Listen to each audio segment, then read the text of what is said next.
युधिष्ठिर ने कुछ देर सोचा और भाइयों के मध्य कोई टकराव ना हो इसके लिए उन्होंने निर्णय सुनाया और कहा कि द्रौपदी हम सभी की पत्नी होगी।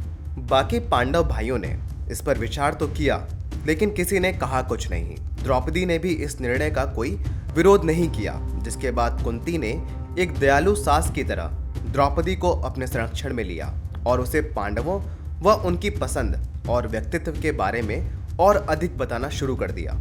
द्रौपदी को वास्तविक और अधिक प्रसन्नता तब हुई जब उसे पता चला कि यह कोई साधारण ब्राह्मण नहीं बल्कि स्वयं पांडव है। पांचाल राजा द्रौपद व धृष्टद्युम्न को जब पांडवों के जीवित होने के बारे में पता चला तो उनकी भी प्रसन्नता का कोई ठिकाना नहीं रहा। लेकिन पांचों पांडवों से द्रौपदी का विवाह उन्हें बिल्कुल भी अच्छा नहीं लगा।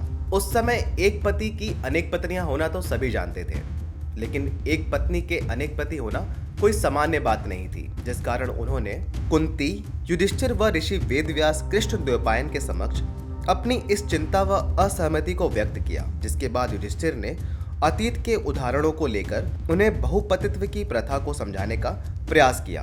दूसरी ओर वेदव्यास, जिन्हें भविष्य में होने वाली घटनाओं का अनुमान था, इसलिए उन्होंने हस्तक्षेप किया और द्रौपद को प्रस्तावित हो चुकी घटना के बारे में आश्वस्त किया। जिसके बाद ही द्रौपद व धृष्टद्युम्न इस बात से सहमत हुए थे। लेकिन जब यह बात दुर्योधन, शकुनी और कर्ण को पता चली तो वे क्रोधित हो गए कि द्रौपदी को जीतने वाला कोई ब्राह्मण नहीं बल्कि अर्जुन ही था और उनका षड्यंत्रकारी दिमाग फिर से दौड़ने लगा। दुर्योधन ने द्रौपदी के माध्यम से कुंती और माद्री के पुत्रों के मध्य मतभेद पैदा करने का सुझाव दिया, जिससे कि पांडवों को कमजोर किया जा सके। उसने कहा कि अगर कृष्णा को पतियों को छोड़ने के लिए भड़काया जाए तो पांडव कमजोर हो जाएंगे और उन्हें हराना सरल हो जाएगा। लेकिन कर्ण ने दुर्योधन के इस सुझाव पर असहमति जताते हुए कहा कि जो द्रौपदी जैसी सुंदर पत्नी को एक ही पत्नी के रूप में स्वीकार कर सकते हैं, उनके मध्य फूट पैदा करना असंभव है और द्रौपदी को भड़काना भी व्यर्थ ही होगा, जिसने पांचों पांडवों को प्रसन्नता पूर्वक स्वीकार कर लिया है, वो भी तब जब वे सभी ब्राह्मण के वेश में भिक्षा मांगकर अपना जीवन यापन कर रहे थे। द्रौपदी जैसी पत्नी और पांचाल के शक्तिशाली राजा के संबंधी बनकर पांडव अब पहले से भी अधिक शक्तिशाली हो गए थे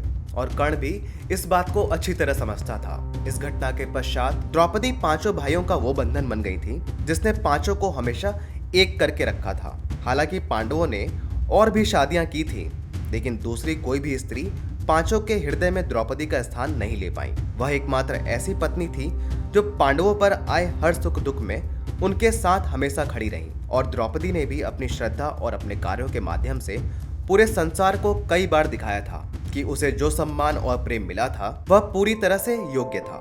हम आशा करते हैं आपको यह वीडियो अवश्य ही पसंद आई होगी। अगर आपको यह वीडियो पसंद आई है तो अपने दोस्तों व परिवार के साथ अवश्य ही शेयर करें। लेकिन क्या आप द्रौपदी के उन 3 मिथ के बारे में नहीं जानना चाहेंगे जिन्हें आप सुनकर हैरान हो जाएंगे? तो इस वीडियो पे क्लिक करके जान सकते हैं। अगर आपने अभी तक हमारा चैनल सब्सक्राइब नहीं किया है तो प्लीज कर लें। धन्यवाद।